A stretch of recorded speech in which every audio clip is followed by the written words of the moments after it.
tema talk show hari ini adalah dalam rangka Hari Tata Ruang Nasional 2014, pengendalian pemanfaatan ruang. Kali ini saya akan mendatangkan narasumber-narasumber kita, yaitu yang pertama dari Dinas Pekerjaan Umum Provinsi Kalimantan Tengah, Bapak Dr. Andes Dagus. Halo Bapak.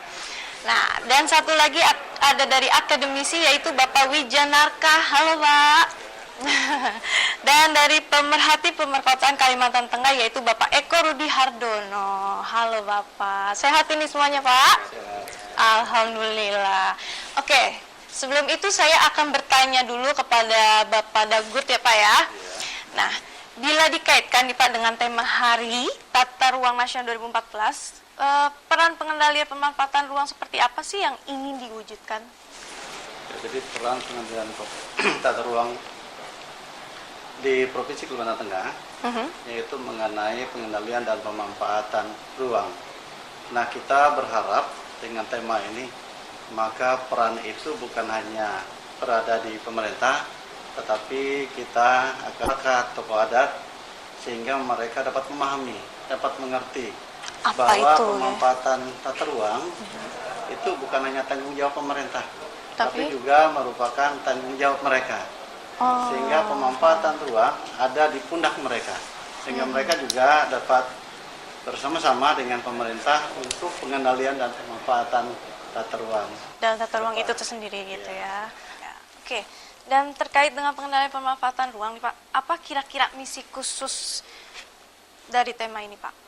Misi khusus dari tema ini tidak lain adalah memberikan kesadaran kepada masyarakat bahwa mereka ikut terlibat di dalam pengendalian tata ruang, khususnya di Provinsi Kalimantan Tengah, bahwa keterlibatan masyarakat ini tercermin dalam program pemerintah, yaitu mulai dari tahun 2014 ini. 2014 ini ada pencanangan dari pemerintah, yaitu Bapak Gubernur Agus Lingkaran Narang SH selaku sekaligus sebagai Presiden Majelis Adat Dayak Nasional, bekerjasama dengan Dewan Adat Dayak Provinsi Kalimantan Tengah, di mana di sana ada dalam hal pemanfaatan ruang, masyarakat ikut terlibat, bukan hanya memberi saran, memberi prasaran, tetapi mereka ikut menikmati dalam pemanfaatan tata ruang itu. Oke. Untuk selanjutnya saya akan bertanya ke narasumber, yaitu pemerhati perkotaan Kalimantan Tengah, yaitu Bapak Eko Rudi Hardono. Ya Pak, dari sudut pandang Bapak nih Pak, apakah pengendalian pemanfaatan ruang Kalimantan Tengah sudah sesuai dengan rencana tata ruangnya itu sendiri Pak? Iya, baik, saya coba jelaskan. Jadi kalau instrumen mengenai pengendalian itu memang sudah diatur dengan jelas gitu ya. Ada peraturan pemerintah nomor 15 mengenai penyelenggaraan tata ruang. Jadi sebetulnya kalau secara instrumen tidak ada persoalan. Jadi mestinya apa yang sampai dengan hari ini pengendalian itu berjalan dengan baik sebetulnya kalau memang diikuti gitu ya. Sebetulnya nggak usah dirunut-runut siapa yang kurang atau siapa yang salah sebetulnya. Benar-benar. Jadi tugas bersama. Jadi memang kalau dilihat dari sisi perencanaan begitu ya, di dalam produk perencanaan apapun tentang tata ruang itu sebetulnya sudah mulai siklus ya, ada perencanaan, pelaksanaan, pengendalian sampai evaluasi gitu. Bagaimana lalu menindaklanjuti begitu. Nah sebetulnya kalau dilihat dari itu sebetulnya kebetulan kalau lihat dari perkembangan kita dewasa ini di Indonesia pada umumnya begitu ya, jadi banyak pemerintah daerah di provinsi maupun kabupaten yang mengejar dari sisi profit ekonomi begitu. Dan pembangunan itu diasosiasikan dengan investasi. Nah, sebetulnya investasi inilah yang perlu dikendalikan. Jadi kalau di Kalimantan Tengah itu sebetulnya mungkin dulu masih ingat ya, dulu kita punya paru-paru dunia lah begitu ya. Iya, Kalimantan. Sekarang itu sudah mulai terkikis lah begitu. Jantungnya ada di Kalimantan Tengah sebetulnya. Jadi itu sudah dilindungi sedemikian rupa melalui RT/RW itu kan ada KSN-nya begitu. Nah cuman tugas kita bersama nih kalau kita bisa mengendalikan itu, mempertahankan menjadi suatu hubungan yang bagus untuk pengembangan ke depan di Indonesia begitu. Karena kalau bicara Indonesia, bicara paru-paru pasti bicara Kalimantan Tengah. Oke, untuk yang selanjutnya dari tema tersebut sejauh mana aplikasi dari Kalimantan Tengah secara umum dan Kota Palangkaraya khususnya Pak? Baik, secara umum dari segi perencanaan memang sudah dilakukan dan diterapkan di Kalimantan Tengah dan di Kota Palangkaraya ya. Oh, Memang oke. perencanaan wilayah, perencanaan kota memang sudah banyak dilakukan.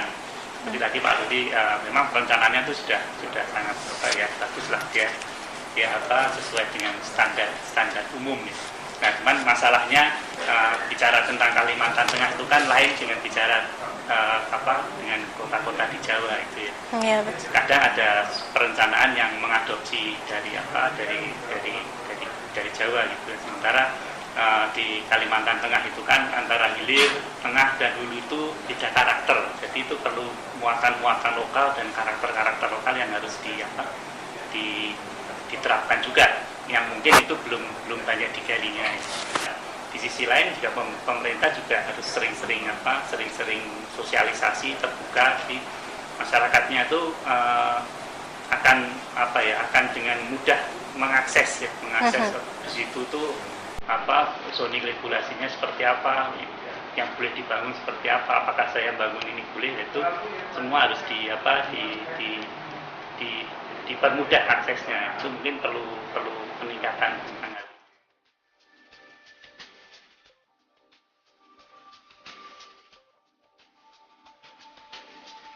Setiap wilayah akan selalu berkembang sesuai dengan potensi yang dimilikinya. Perkembangan wilayah yang tidak terkendali dalam jangka panjang akan menimbulkan berbagai masalah.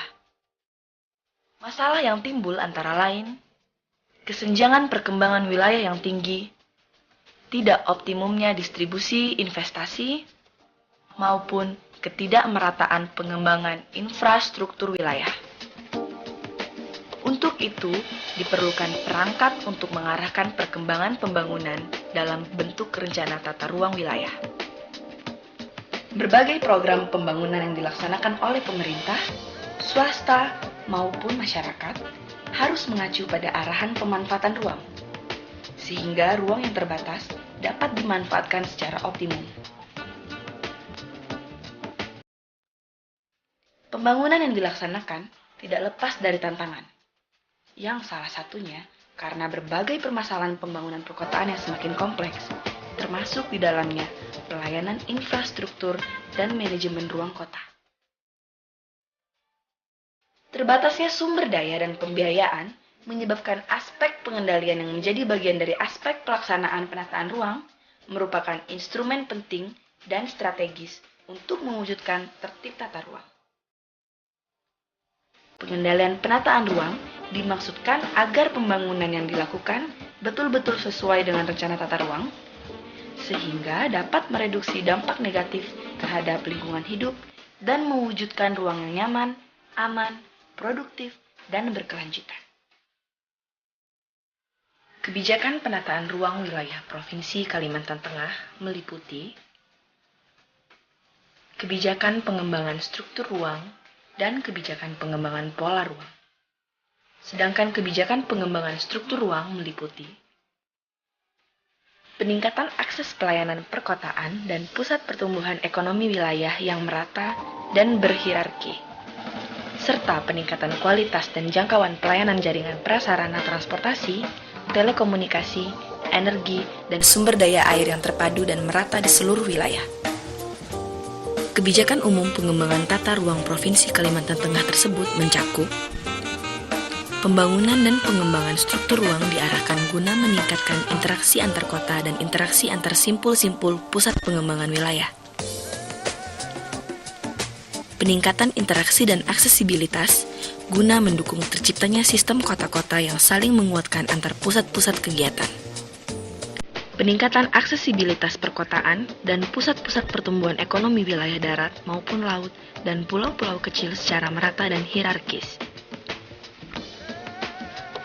Peningkatan kualitas dan jangkauan pelayanan jaringan prasarana transportasi, informasi, telekomunikasi, energi, dan sumber daya air yang terpadu dan merata di seluruh wilayah provinsi. Pembinaan penataan ruang adalah upaya untuk meningkatkan kinerja penataan ruang yang diselenggarakan oleh pemerintah dan masyarakat. Pembangunan sebagaimana berlangsungnya pada kota-kota besar seharusnya mengikuti sistem pembangunan yang berbasis rencana, di mana rencana harus dapat dituangkan ke dalam konsep yang detail agar dapat diimplementasikan. Rencana pengembangan infrastruktur wilayah terdiri dari pengembangan infrastruktur transportasi darat, laut, udara, prasarana sumber daya air dan irigasi, energi, telekomunikasi, serta prasarana perumahan dan permukiman. Rencana pengembangan infrastruktur wilayah bertujuan meningkatkan dan mempertahankan tingkat pelayanan infrastruktur transportasi yang ada untuk mendukung tumbuhnya pusat-pusat pertumbuhan. Mewujudkan keseimbangan ketersediaan air pada musim hujan dan kemarau. Meningkatkan dan mempertahankan jaringan irigasi yang ada dalam rangka swasembada pangan. Meningkatkan ketersediaan energi dan jaringan telekomunikasi. Pada akhirnya, sukses pembangunan di Provinsi Kalimantan Tengah dilakukan dengan melalui pengendalian pemanfaatan ruang yang efektif dan bersifat terus-menerus, memenuhi prinsip keberlanjutan, menjamin kelengkapan dan keluasan pertimbangan dan dampaknya, serta memberikan sumbangan terhadap pemecahan isu penataan ruang penting di Provinsi Kalimantan Tengah. Mari kita wujudkan bersama pembangunan yang berkelanjutan, produktif, dan sesuai dengan misi-misi pembangunan Provinsi Kalimantan Tengah. Nah, untuk Pak Eko Rudi lagi, Pak. Peran seperti apa yang tepat dilakukan oleh masyarakat dan stakeholder dalam mendukung pengendalian pemanfaatan ruang secara maksimal? Iya, jadi kalau peran, ya kita bicara peran gitu ya. Jadi kalau di undang-undang kita emang ada menyebutkan secara kuat tentang partisipasi sebetulnya ya. Jadi kalau bicara partisipasi, ini ada hak dan kewajiban. Nah kadang-kadang kita melupakan yang kewajiban itu. Kewajibannya. Ya, jadi banyaklah kalau dirunut gitu ya. Kita masih banyak kelemahan di kewajiban kita. Nah sebetulnya ini menjadi suatu tolak ukur sebetulnya dan terkait dengan pengendalian. Jadi kalau diwacanakan sebenarnya pengendalian itu adalah kita mendorong sebetulnya masyarakat melakukan gitu ya, katakanlah pemerintah gitu ya, ikut berkewajiban melaksanakan dan patuh terhadap aturan-aturan tata ruang sebetulnya. Jadi inti pokoknya sebenarnya sederhana itu saja, cuman diaplikasikan ke dalam tiap dimensi pelaksanaannya itulah yang agak rumit ya. Jadi sebagai contoh begini ya, ini investor gitu ya, investor kan kadang-kadang melupakan gitu ya, bukan tidak tahu tapi memang kadang-kadang melupakan ada aturan-aturan misalnya tentang batasan-batasan sungai begitu ya, tata air dan sebagainya. Nah sebetulnya ketidaktahuan katakanlah begitu memang harus dikontrol. Siapa yang mengontrol? Ya pemerintah. Jadi tempatnya Pak Dagut ini tugasnya lebih berat lagi, jadi mengontrol bagaimana proses perencanaan itu masuk, dilaksanakannya bagaimana ya, karena kan sebetulnya dari gradasinya kita itu sebetulnya tipikal dari aspek-aspek permasalahan pengendalian itu ada di tingkat-tingkat investasi sebetulnya. Kalau tadi Pak Wijanarka misalnya soal ruko itu kan individu-individu ya, mungkin ininya kecil saja dampaknya, tapi kalau investasi itu tambang, kehutanan, dampaknya luar biasa. Untuk Pak Wijannya sendiri, apakah kontribusi masyarakat termasuk akademisi sudah mencukupi dalam ikut serta menempatkan pengendalian pemanfaatan ruang itu sendiri, Pak? Secara mungkin maksimal mungkin belum ya. Contohnya mungkin dari sisi akademisi ya. Kalimantan luas itu kan, Kalimantan Tengah itu kan sangat luas. Sementara akademisi kan tidak semua berada di wilayah-wilayah itu, dan di sana di tiap kabupaten antar kabupaten itu ada yang 8 jam, ada yang 9 jam, ada yang, jadi ya akademisi mungkin hanya berperan serta mungkin di tingkat lebih banyak berperan serta di tingkat kota provinsi ya, atau mungkin di daerah-daerah yang dekat dengan dekat dengan ibu kota provinsi itu ya. Nah, lalu dari segi peran serta masyarakat ya, Kalau dalam perencanaan di Kalimantan Tengah, peran serta masyarakat sangat sangat antusias. Jadi kalau ada kegiatan-kegiatan perencanaan tata ruang itu pasti tokoh masyarakat, lurahnya, kemudian perwakilan dari masyarakat akan hadir mengkritisi, memberi masukan. Nah, namun dari segi pengendalian sepertinya kurang ya. Jadi masih perlu ditingkatkan ya. Memang usaha beberapa masyarakat dari segi pengendalian memang sangat diperlukan. Jadi mungkin perlu didorong terus ya agar masyarakat itu berperan serta dalam pengendalian ruang. Oke, sebelum saya mau ke pertanyaan terakhir nih untuk Pak Wija sama Pak Rudy, saya mau ke Pak Dagu dulu. Terkait dengan pengendalian pemanfaatan ruang nih, apa kira-kira misi khususnya nih Pak?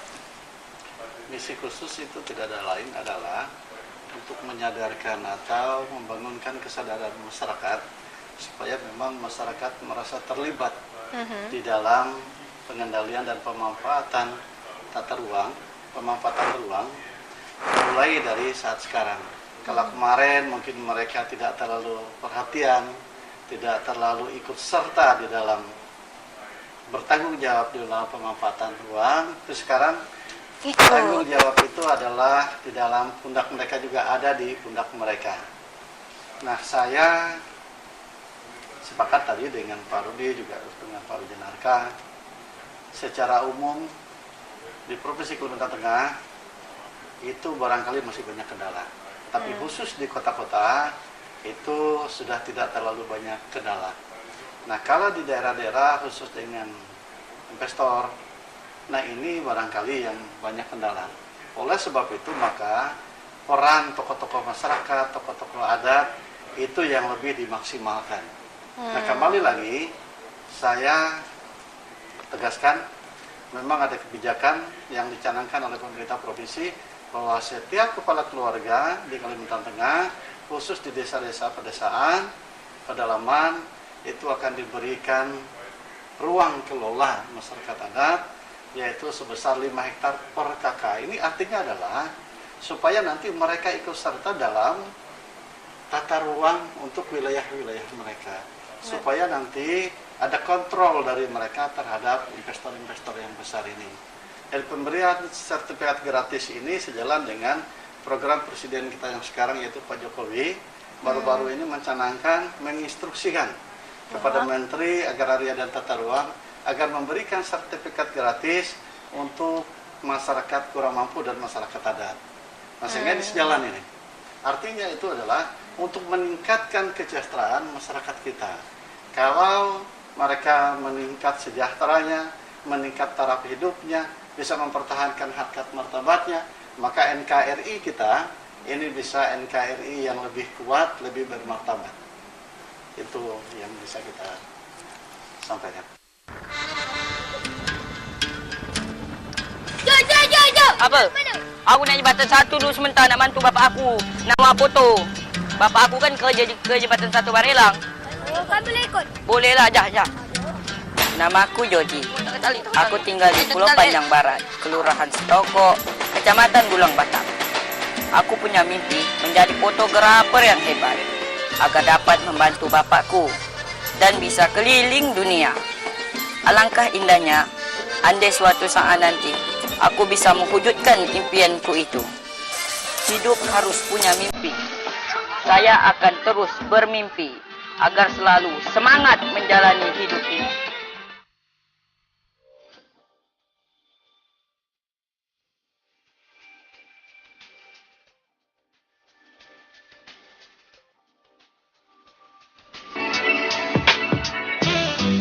Pembangunan yang dilaksanakan tidak lepas dari tantangan, yang salah satunya karena berbagai permasalahan pembangunan perkotaan yang semakin kompleks, termasuk di dalamnya pelayanan infrastruktur dan manajemen ruang kota. Pengendalian penataan ruang dimaksudkan agar pembangunan yang dilakukan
Izin peruntukan penggunaan tanah diberikan berdasarkan rencana tata ruang, rencana detail tata ruang, dan atau peraturan zonasi sebagai persetujuan terhadap kegiatan budidaya secara rinci yang akan dikembangkan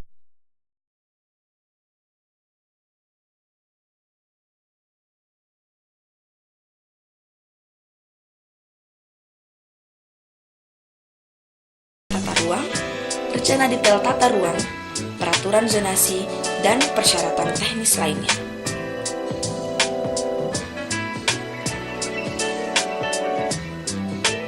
Pembinaan penataan ruang adalah upaya untuk meningkatkan kinerja penataan ruang yang diselenggarakan oleh pemerintah dan masyarakat. Pembangunan sebagaimana berlangsungnya pada kota-kota besar seharusnya mengikuti sistem pembangunan yang berbasis rencana, di mana rencana harus dapat dituangkan ke dalam konsep yang detail agar dapat diimplementasikan.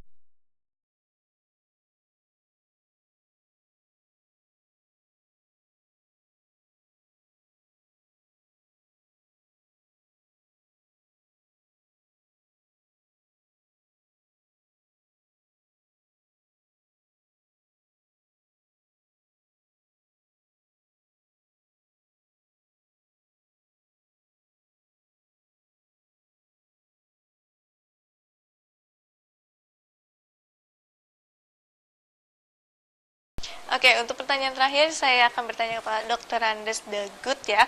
Harapan ke depannya apa saja yang perlu dilakukan dan diperkuat untuk mewujudkan pembangunan berkualitas dan berkelanjutan ini, Pak? Harapan ke depan tentu tidak lepas masyarakat dilibatkan secara penuh, khususnya mungkin tokoh masyarakatnya, tokoh adatnya, dan juga pemerintah harus lebih mendorong, lebih dekat ke masyarakat, lebih memahami apa yang terjadi di masyarakat, sehingga antara pemerintah dengan masyarakat berusaha sejalan seiring untuk mempertahankan tata ruang kita yang dengan pengendalian pemanfaatan yang baik, sehingga ini bisa sesuai dengan apa yang kita harapkan. Nah, untuk Pak Wija, menurut pemahaman Bapak nih, secara praktis apa yang harus dilakukan oleh masyarakat dalam ikut serta mendukung pengendalian pemanfaatan ruang dalam pembangunan? Ya, masyarakat harus apa ya, tadi ya, harus ditingkatkan peran sertanya dalam pemanfaatan ruang. Masyarakat harus aktif mengetahui rencana-rencana tata ruang gitu. Jadi jangan menunggu dari pemerintah, tapi harus aktif juga. Ikut juga. Di sisi lain juga pemerintah juga harus sering-sering mensosialisasikan sehingga produk-produk perencanaan itu bisa diketahui oleh masyarakat gitu. Demikianlah pembincangan kita dengan narasumber. Kesimpulannya adalah pengendalian merupakan aspek yang penting dalam mewujudkan kualitas pembangunan.